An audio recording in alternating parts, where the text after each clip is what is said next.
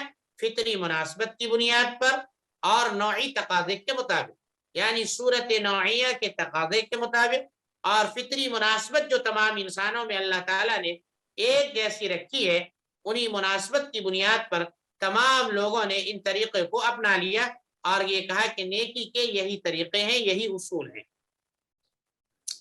ولا يضر ذلك اختلاف صور تلك السنن بعد الاتفاق على أصولها ولا صدود طائفة مخدجة لو تأمل فيهم أصحاب البصائر لم يشكوا أن مادتهم عصت صورة نوعية ولم تمكن لأحكامها وهم في الإنسان كالعضو الزائد من الجسد زواله أجمل له من بقائه. کہہ رہے اب یہاں پر ایک سوال یہ پیدا ہوتا ہے کہ اگر آپ یہ کہتے ہیں کہ سنن بر یعنی نیکی کے تمام طریقے کے جو اصول ہیں، یعنی اصولی طور پر سنن بر تمام مذاہب میں، تمام ممالک میں اصول سنن بر جو ہیں ایک ہیں، ان پر تمام مذاہب اور تمام ممالک کا اتفاق ہے. تو اس صورت میں کیا کہتے ہیں، ایک سوال یہ پیدا ہوتا ہے کہ ہم مسلمان اللہ کو ایک مانتے ہیں، لیکن دیگر اقوام اللہ کو ایک مانتی ضرور ہے، یعنی اللہ کو مانتی ضرور ہے، دیگر اقوام اللہ کو مانتی ضرور ہے، مگر اللہ کے ساتھ دوسرے کو بھی شریک ٹھہراتی ہے. تو پھر ایسی صورت میں سنن بر جو ہے اس پر اتفاق کہاں ہوا؟ اسی طرح سے آپ نے یہ کہا تھا کہ سنن بر یہ فطری مناسبت کی بنیاد پر تمام لوگوں کے درمیان متفق علیہ ہے، لیکن ہم یہ دیکھتے ہیں کہ ہمارے سماج میں کچھ لوگ ایسے ہیں جو چوری کرتے ہیں، کچھ بدکاری کرتے ہیں اور کچھ لوگ سود خوری کرتے ہیں. پھر بھی کیا کہتے ہیں، آپ یہ کہتے ہیں کہ سنن بر فطری مناسبت کی بنیاد پر تمام انسانوں میں ایک ہے، تو آخر تمام لوگ سنن بر پر عمل کیوں نہیں کرتے؟ تو یہ ایک سوال ہے، اس سوال کا جواب شاہ صاحب خود دے رہے ہیں. ولا يضر ذلك، کہہ رہے ہیں آپ نے، میں نے جو یہ بات اوپر سمجھائی کہ سنن بر کے اصول جو ہیں وہ متفق علیہ ہیں، اس مسئلے کو یعنی سنن بر کے اصول متفق علیہ ہیں، اس اختلاف کو تکلیف نہ پہنچائے، یعنی اس میں خلل نہ ڈالے. اختلاف صور تلک السنن، کہہ رہے ان سنن یعنی سنن بر کی شکلوں کا مختلف ہونا، یعنی لوگوں کے درمیان نیکیوں کی شکلیں اگر ایک دوسرے سے مختلف ہیں جبکہ ان کے اصول پر اتفاق ہے، تو نیکیوں کی شکلوں کے مختلف ہونے سے جی آپ حضرات کو اعتراض نہیں ہونا چاہیے. کیوں نہیں ہونا چاہیے؟ وہ آگے بیان کر رہے ہیں. ولا صدود طائفۃ مخدجہ، مخدجہ مانے ناقص، اسی طرح سے کسی ناقص جماعت کا نہ ماننا، رکنا، روکنا، اپنے آپ کو سنن بر پر عمل کرنے سے رکے رہنا، اس سے بھی ہم نے جو اوپر یہ بات کہی ہے کہ سنن بر کے سارے اصول متفق علیہ ہیں اور وہ فطری مناسبت کی بنیاد پر ہے، ہماری اس بات پر ہے یعنی ناقص لوگوں کی اس حرکت سے کوئی فرق نہیں پڑتا، کوئی اعتراض نہیں ہوتا، اسی کو کہہ رہے ہیں لا یضر ذلک، کہہ رہے ہیں ہم نے جو یہ اصول اوپر بیان کیا ہے اس اصول کو نہیں توڑتا ہے یہ چیز، یعنی نیکیوں کی شکل کا مختلف ہونا، جبکہ لوگوں نے سنن بر کے اصول پر اتفاق کر لیا ہے، اور اسی طرح سے کسی ناقص جماعت کا سنن بر پر پوری طرح سے عمل نہ کرنا، سنن بر پر عمل نہ کرنا، یہ بھی کیا کہتے ہیں ہمارے اس دعوے پر کوئی اثر نہیں ڈالتا۔ کیوں؟ لو تأمل فیہم اصحاب البصائر، کیوں؟ اس لیے کہ یہ دراصل نیکی ہے، نیکی کی شکلیں الگ الگ ہیں لیکن فی نفسی نیکی ہے، سنن بر یہ ہیں، تو نیکی کے جو اصول ہیں ان پر اتفاق ہے، لیکن لوگوں میں نیکیوں کی شکلیں ایک دوسرے سے بدلی ہوئی ہیں، یہ سمجھا جائے۔ یہ بالکل نہ سمجھا جائے کہ نیکیوں کا جو اصول ہے اس اصول میں اختلاف ہے، جی جیسے ہم یہ مانتے ہیں کہ اللہ تبارک و تعالیٰ کو ہم بھی مانتے ہیں، وہ بھی مانتے ہیں، جی جو شرک کرتے ہیں وہ بھی مانتے ہیں، ہم بھی مانتے ہیں، تو اللہ کی ذات ہے، ماننے میں ہم اور آپ دونوں برابر ہیں، البتہ ہمارے ماننے کا طریقہ الگ ہے، ان کے ماننے کا طریقہ الگ ہے، تو لہذا سنن بر کے طریقے میں اختلاف تو ہو سکتا ہے، اصول میں اختلاف نہیں ہے۔ اور رہی یہ بات کہ وہ لوگ جو سود خوری کرتے ہیں، بدکاری کرتے ہیں، چوری کرتے ہیں، تو پھر فطری مناسبت کی بنیاد پر اتفاق کیسے ہوا؟ تو یہ وہ لوگ ہیں جو ناقص ہیں، یعنی اللہ نے جنہیں کامل بنایا تھا لیکن عمل کی بنیاد پر اپنے آپ کو ناقص بنایا ہے، وہ اس طور پر کہ فطری مناسبت تو ہے کہ وہ ان تمام نیکیوں پر عمل کر سکے، لیکن اپنے اعضاء و جوارح کو یا اپنے ذہن و دماغ کو ان تمام نیکیوں پر عمل کرنے کے لیے تیار نہیں کرتے، اپنے اعضاء و جوارح کو موقع نہیں دیتے کہ وہ ان نیکیوں کو حاصل کریں، ان نیکیوں پر وہ عمل کریں، تو ان میں صلاحیت تو ہے، فطری مناسبت تو ہے عمل کرنے کی، لیکن جناب یہ ہے کہ وہ خود بخود اپنے آپ کو ادھر سے موڑے ہوئے، تو یہ غلطی ان کی ہے۔ کرے لو تأمل فیہم، اگر ایسی کیا کہتے ہیں ناقص جماعت کے بارے میں غور کریں، اصحاب البصائر، وہ لوگ جو بصیرت رکھتے ہیں، لم یشکو، تو انہیں ذرہ شک نہیں ہوگا کہ ان مادتہم، کہ ان کے اعضاء و جوارح نے عصت الصورت النوعیہ، صورت نوعیہ کی خلاف ورزی کی ہے، ولم تمکن لاحکامہا، اور اپنے اعضاء و جوارح کو صورت نوعیہ کے احکام پر عمل کرنے کا موقع نہیں دیا ہے، وہم فی الانسان، اور ایسے لوگ انسانی جماعت میں کالعضو الزائد من الجسم، جسم کے اس عضو زائد کی طرح ہے، زوالہ اجمل من بقائہ، جن کو دور کر دینا زیادہ اچھا لگتا ہے، من بقائہ، بقا کے مقابلے میں، جن کو باقی رکھنے کے مقابلے میں کاٹ کر پھینک دینا زیادہ مناسب اور بہتر سمجھ میں آتا ہے۔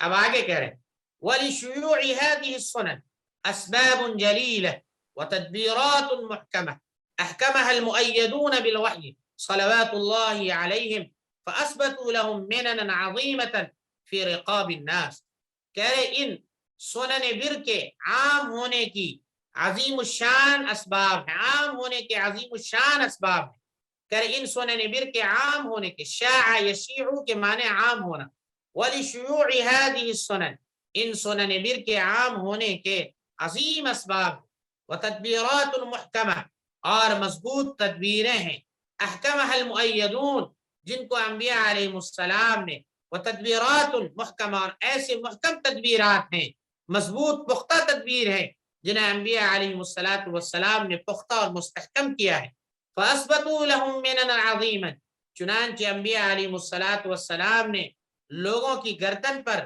اپنی عظیم احسانات کو ثابت کر دیا ہے، یعنی چونکہ انبیاء علیہ السلام نے ان کو پھیلایا ہے مضبوط اور مستحکم تدبیروں کے ذریعے، لہذا انبیاء علیہ السلام کا احسان ہے لوگوں پر، لوگوں کے دوش ناتوا پر انبیاء علیہ السلام نے اپنے عظیم احسان کو ثابت کر دیا ہے۔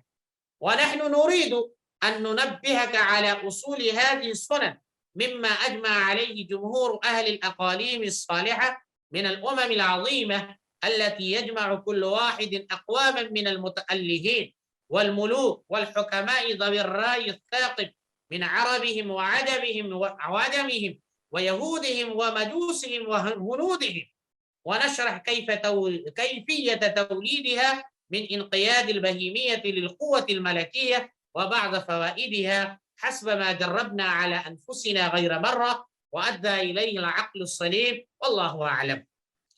کہہ رہے ہیں ہم یہ چاہتے ہیں کہ آپ کو باخبر کر دیں ان سنن بر کے اصول سے، مما اجمع علیہ، ان اصول سے جن پر اتفاق ہے، اجمع علی کے معنی اتفاق کرنا، جن پر اتفاق کیا ہے جمہور اہل الاقالیم الصالحہ، کہ اقلیم ہائے صالحہ، یعنی اچھے اور نیک ممالک کے رہنے والے جمہور نے، عوام الناس نے، یعنی من الامم العظیمہ،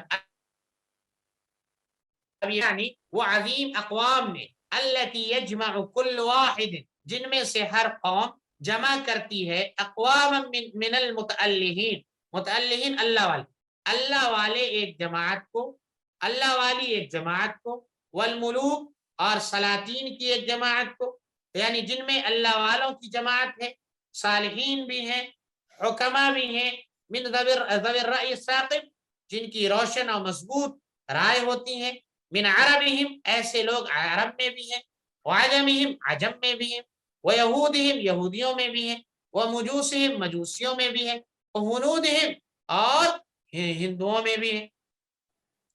کہہ رہے مما اجمع علیہ، کہہ رہے جن اصول سنن بر کے اصول پر اقلیم ہائے صالحہ کے جمہور متفق ہیں، یعنی وہ اقوام، یعنی وہ عظیم اقوام جن میں اللہ والے کی بھی جماعت ہے، سلاطین کی بھی جماعت ہے، اور درست رائے رکھنے والے، روشن مضبوط رائے رکھنے والے اہل عقل و دانش کی بھی جماعت ہے، اور ایسے لوگ عرب میں بھی ہیں، عجم میں بھی ہیں، یہودیوں میں بھی ہیں، مجوسیوں میں بھی ہیں، ہندوؤں میں بھی.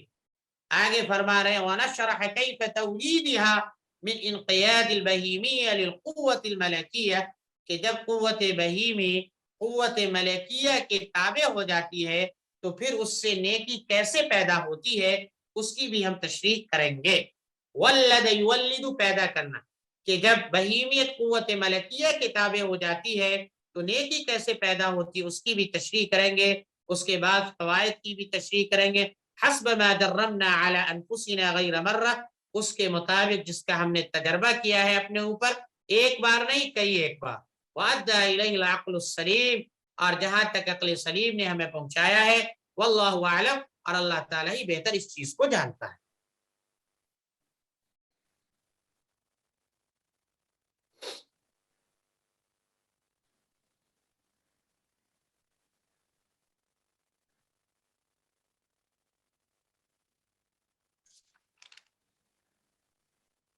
من المتألہین، ہاں المتألہین، اللہ والے. المتألہین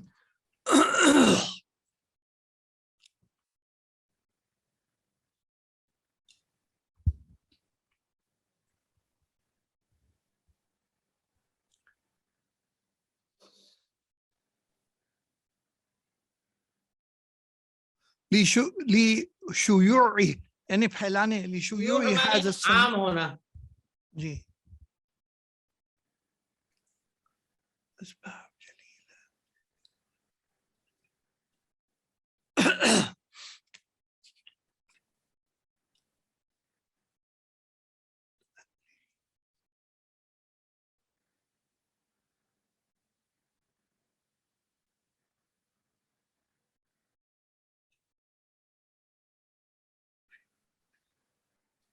ٹھیک ہے مولانا، اللہ جزائے خیر دے. پھر اب دوسرا باب ابھی شروع کر لیں.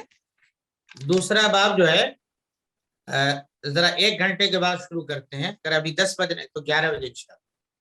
تو یہاں 12:35 ہے، 1:35 کو شروع کر لیتے ہیں، ہے نا؟ انشاءاللہ ٹھیک ہے، 1 گھنٹے کے بعد انشاءاللہ. جی. تب تک دال پک جائے گی ہماری. صحیح معنوں میں. صحیح. یہاں تو رات شب برات کی، تو لوگوں نے کافی حلوہ پوری، اور ہندوستان میں تو اس کو تہوار کے طور پہ مناتے ہیں. هذه بثبوت آثارها، تو یہ ساری صفت جو ہے اپنے آثار کے ثبوت کے ساتھ ثابت ہوں گی. وہ کیسے؟ اللہ تعالیٰ زندہ ہے اور اللہ تعالیٰ میں زندہ کے آثار ظاہر ہے. ٹھیک. اب رہی بات ایسی صفت جو اس میں نہ ہو اور آئندہ بھی نہیں ہوگی. رہی بات جمادات کی، تو جمادات میں نہ زندگی ہے نہ آئندہ زندگی ہوگی. اور ایک ایسی صفت جو ابھی نہیں ہے لیکن آئندہ، جیسے مردہ ہے. مردہ ہے، مردہ کے اندر ابھی تو زندگی نہیں ہے لیکن معجزاتی طور پر آئندہ زندگی ہو سکتی ہے، اس کا امکان ہے. تو کہہ رہے ہیں اللہ تبارک و تعالیٰ جو ہے کہ اندر یہ صفت ہے اور اس کے آثار دکھ رہے ہیں، لہذا زندہ رہنا صفت مد ہے. اور رہی بات جامد کا ہونا، تو جامد میں نہ زندگی ہے نہ آئندہ ہوگی، لہذا یہ صفت ضم ہے. یہ صفت ضم سے اللہ تبارک و تعالیٰ کی زندگی نکلی ہوئی ہے. والمیت، اور رہی بات کیا کہتے ہیں اس کی کہ جس میں ابھی زندگی نہیں آئندہ ہوگی، تو اللہ کے وقت ہر وقت زندگی ہے اور ہر وقت زندگی کے آثار پائے جا رہے ہیں. لہذا اللہ تبارک و تعالیٰ جو کی صفت جو ہے صفت حی، وہ صفت مد ہے. اس لیے کہ ان تینوں مادے میں، ان تینوں قسموں میں جب اس صفت مد کو پھیلایا جا رہا، پھیرا جا رہا، تو ہر جگہ کیا کہتے ہیں یہ صفت مد اللہ تعالیٰ کی ذات کے اعتبار سے کامل اور مکمل نظر آ رہی. وَيَجْبُرُ هَذِهِ التَّشْبِيهُ بِأَنَّهُ لَيْسَ كَمِثْلِنَا.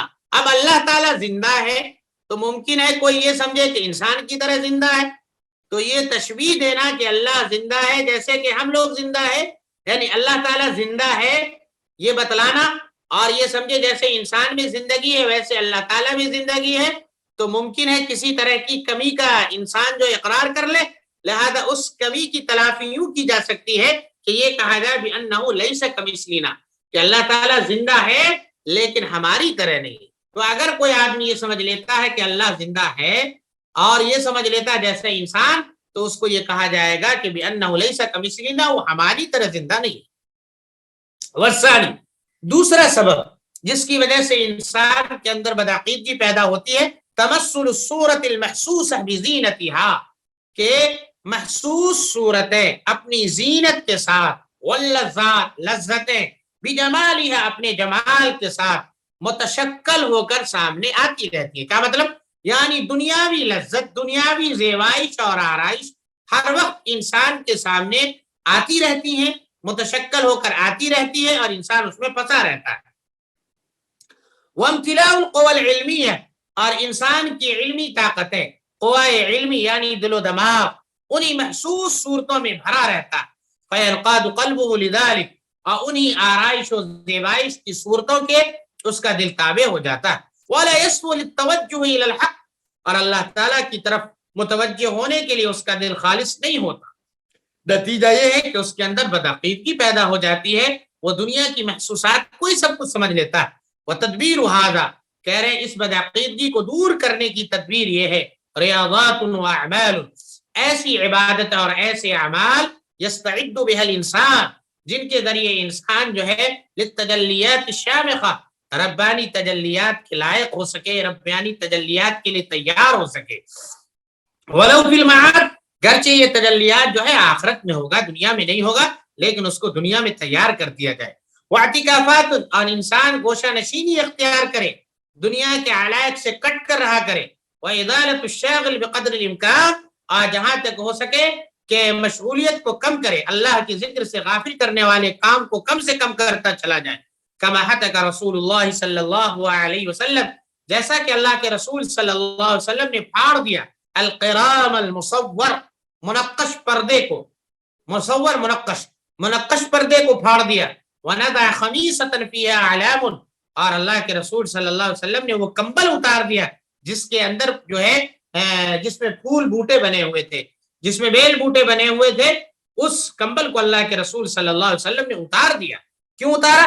اس لیے کہ یہ ساری چیزیں جو ہے اللہ کی یاد سے غافل کرنے والی تھی، لہذا اس کی رونق زیبائش سے اللہ کے رسول صلی اللہ علیہ وسلم نے پہلو تہی اختیار کرنے کے لیے ان چیزوں کو اپنے سے دور کر دیا تاکہ اللہ تعالیٰ کی جانب توجہ کامل ہو سکے. واللہ اعلم، اور اللہ تعالیٰ ہی بہتر جانتا ہے. مولانا کچھ الفاظ کے معنی ذرا بتاتے چلے مولانا.